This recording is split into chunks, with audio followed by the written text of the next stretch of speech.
They said I would fail. My own family laughed when I chose my path. 5 years later, I bought the house they could never afford. This is the story of how I turned their mockery into my greatest motivation, and how karma served them a lesson they will never forget. My name is Ember and I am 26 years old. Growing up, I was always the black sheep of my family. While my older sister Vanessa pursued a traditional corporate career and my younger brother Marcus followed our parents into the family business, I chose a completely different path. I wanted to build something of my own. Something creative. Something meaningful. But to my family that translated to failure. They could not understand why I would turn down a guaranteed position in their real estate company to chase what they called pipe dreams. What happened next taught me that sometimes the people who doubt you the most are the ones who fear your success the most. This is the story of how I proved them all wrong, and how their judgment came back to haunt them in ways they never imagined.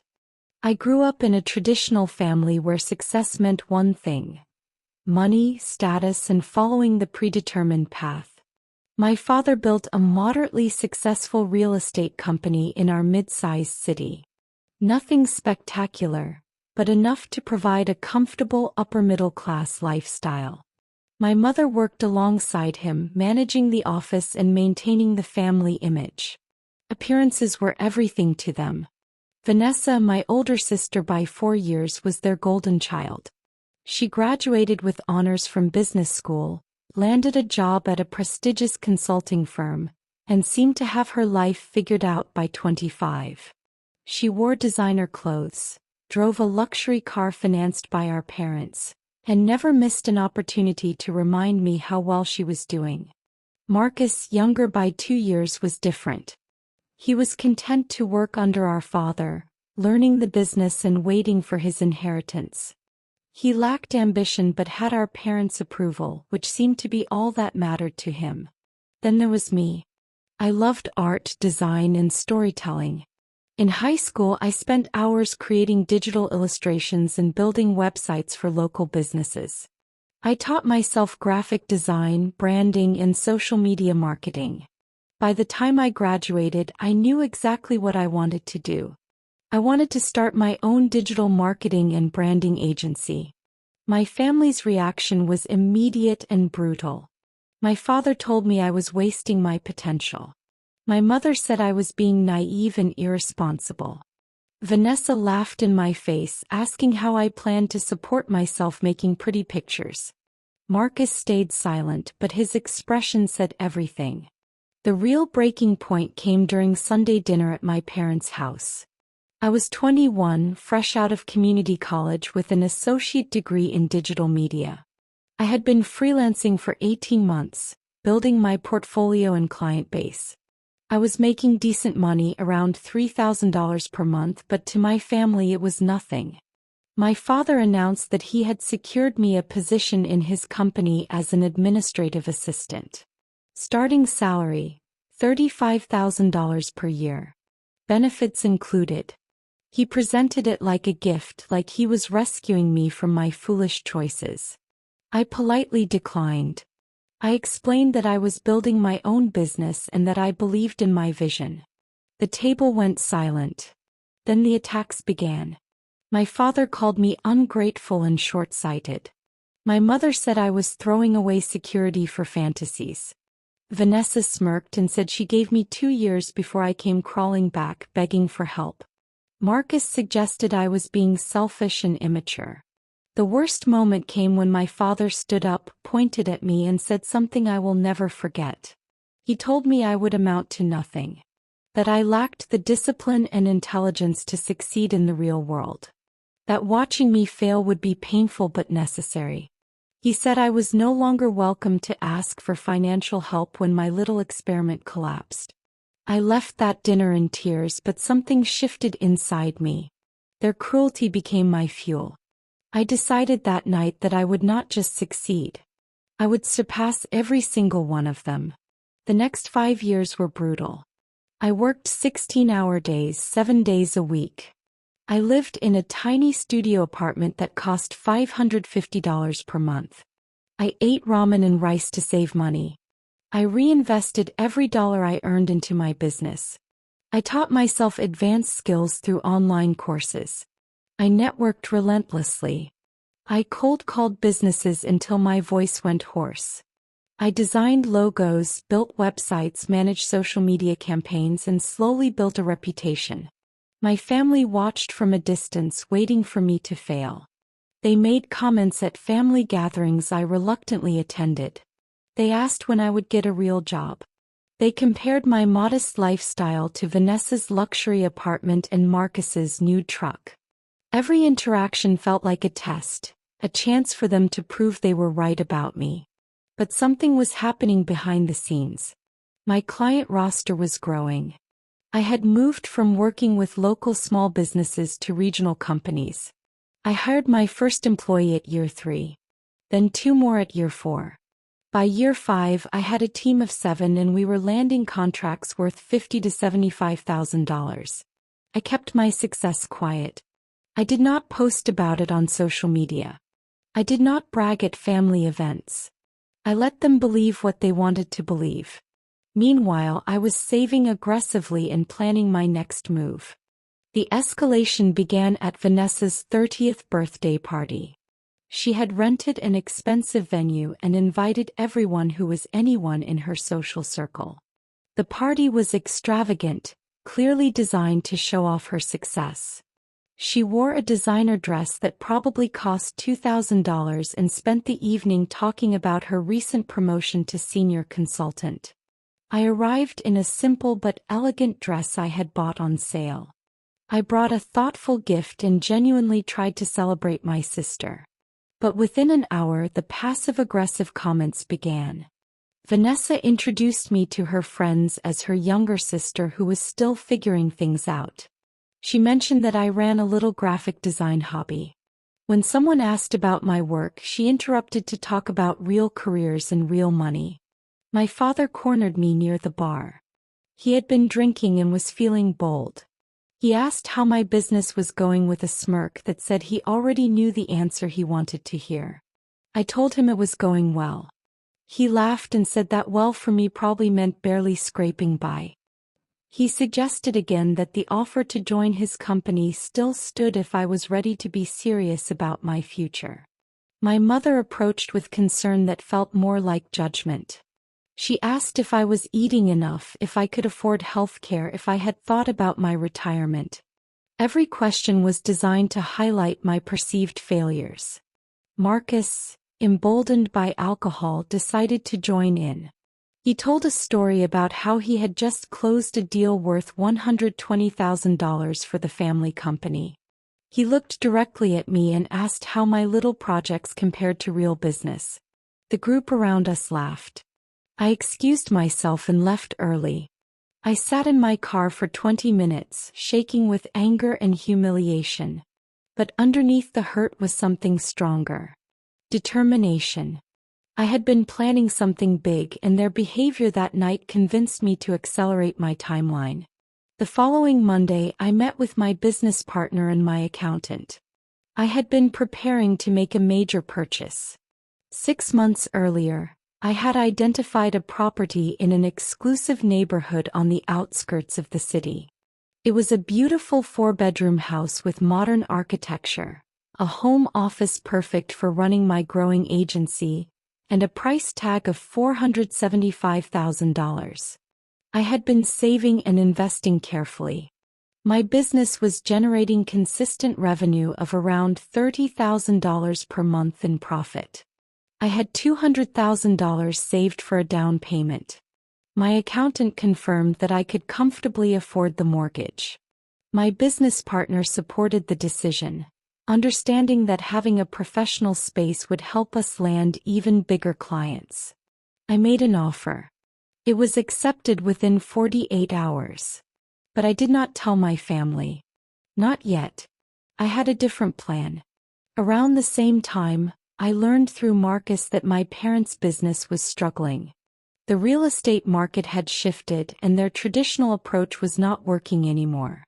They were facing increased competition from companies with stronger online presences and modern marketing.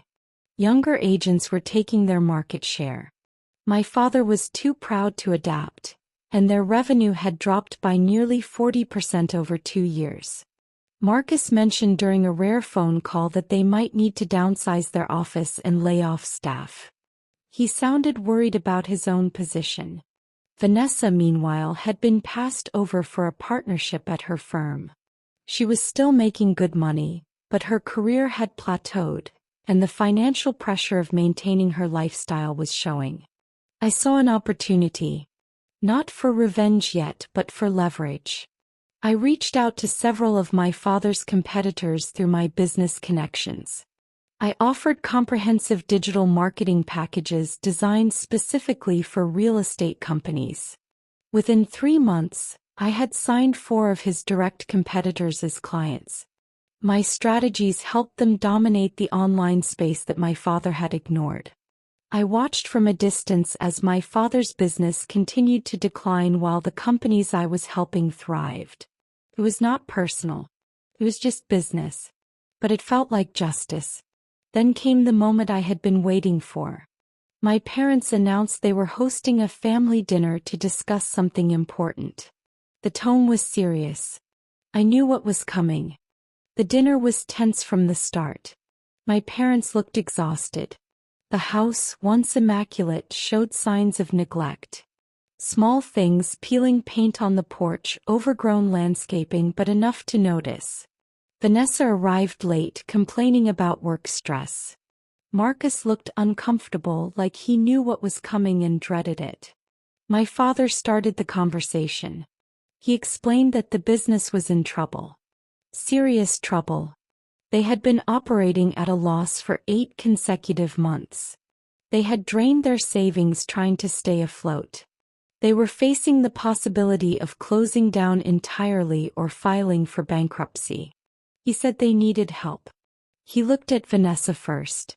She immediately became defensive, explaining that she had her own expenses and her own life to manage. She mentioned her student loans, her car payment, her rent. She could not help financially. He looked at Marcus next. Marcus admitted that he had no savings. He had been living paycheck to paycheck, assuming the business would always provide. Then they both looked at me. The irony was not lost on anyone at that table. The family failure, the one who would amount to nothing, was their last hope. My father's voice was different now. Quieter. Almost humble. He asked if my business was successful enough that I might be able to loan them some money. Just to get through the rough patch. $20,000 would help. $50,000 would save them. My mother added that they knew they had been hard on me. That maybe they had not understood my choices. That family should help family. I sat there silently for a long moment. Vanessa looked away, unable to meet my eyes. Marcus studied his plate. My parents waited, their desperation palpable. I could have said yes. I could have been the bigger person. I could have written them a check and saved their business. But something stopped me. It was not cruelty. It was self-respect. They had not just doubted me. They had actively tried to break my spirit. They had mocked my dreams and celebrated what they assumed would be my failure. I spoke calmly. I told them I would think about it. That I needed to review my finances and see what was possible. I promised to give them an answer within 1 week. The relief on their faces was temporary. They sensed something in my tone. Something that suggested the answer might not be what they hoped. I left that dinner knowing exactly what I was going to do. I spent the next 3 days planning my response carefully. This was not about cruelty. It was about truth. About showing them exactly who I had become while they were not paying attention. I contacted my real estate agent and confirmed that my house closing was scheduled for the following Friday. Perfect timing. I worked with my business partner to prepare a presentation showcasing our company's growth. Revenue charts, client testimonials, case studies, employee roster, projected earnings. Everything documented and professional. I reached out to a local business journalist who had been wanting to do a feature on successful young entrepreneurs in the area. I agreed to an interview and photo shoot at my new house. I prepared a letter for my family. Not angry, not vengeful, but honest. I wanted them to understand not just what I had accomplished, but why their support would have mattered. Why their doubt had hurt. And why I was choosing to move forward without them in my business life. I also made a decision about the loan. I would offer them something, but with conditions that would teach them the lesson they needed to learn. On Thursday evening, I invited my entire family to dinner at a nice restaurant. Not cheap, but not ostentatious. I told them I had news about their request and wanted to discuss it in person. They arrived with obvious anxiety. Vanessa wore less makeup than usual, looking tired. Marcus seemed defeated. My parents were trying to maintain dignity, but the stress was written all over their faces. We ordered food. I waited until everyone had arrived and we were settled before I began speaking. I started by thanking them for coming. Then I told them I had made a decision about their request for financial help. But first I said I wanted to share some news. I told them I had purchased a house. My father assumed I meant a small starter home, maybe a condo. He nodded politely. I corrected him. I described the 4-bedroom house in Oak Haven Estates, one of the most exclusive neighborhoods in the city. The same neighborhood where Vanessa had once told me she would buy a house when she made partner. I explained that I had paid $200,000 in cash as a down payment. That my mortgage was $275,000, which I was comfortably affording with my business income. That I was closing the following Friday. The table went silent. Vanessa's fork stopped halfway to her mouth. Marcus looked confused. My parents exchanged glances of disbelief. I continued. I told them my business had grown to generate between $28,000 and $35,000 in profit each month. That I employed 7 people full-time. That we had contracts with major regional companies worth over $600,000 annually. That I had been approached by 2 different investment firms interested in scaling my agency. I showed them my phone. I pulled up our company website, our client portfolio, testimonials from executives at companies they recognized. I showed them the business feature article that would run the following week, complete with professional photos. My father started to speak, but I held up my hand. I was not finished. I told them about the competitors of theirs that I had been working with. I explained how my strategies had helped those companies dominate the digital space. How I had turned down 3 different offers from companies wanting to hire me for 6-figure salaries because I believed in building my own empire. Vanessa's face had gone pale. She started to say something about being happy for me, but it sounded hollow. I turned to my parents. I told them I would help them, but not in the way they expected. I would not give them money. Money would not fix their fundamental problem. Their business was failing because they had refused to adapt and modernize. Instead, I offered them something more valuable. I would consult for their business for free. 6 months of my time and my team's expertise.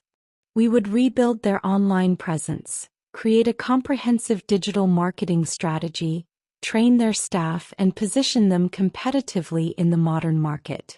But there were conditions. First, they had to acknowledge that they were wrong about me. Publicly and sincerely. No half-hearted apologies. They needed to admit that their judgment had been cruel and unfair. Second, they had to listen to my advice without argument. If they hired me as a consultant, they followed my strategies completely. No more arrogant assumptions that they knew better. Third, they had to treat their employees with respect during this transition. No scapegoating. No blaming others for their failures. Fourth, and most importantly, they needed to understand that I was doing this not because I owed them anything, but because I chose to. Because despite everything, they were still family. But moving forward, our relationship would be based on mutual respect, not hierarchy. My father's eyes were wet.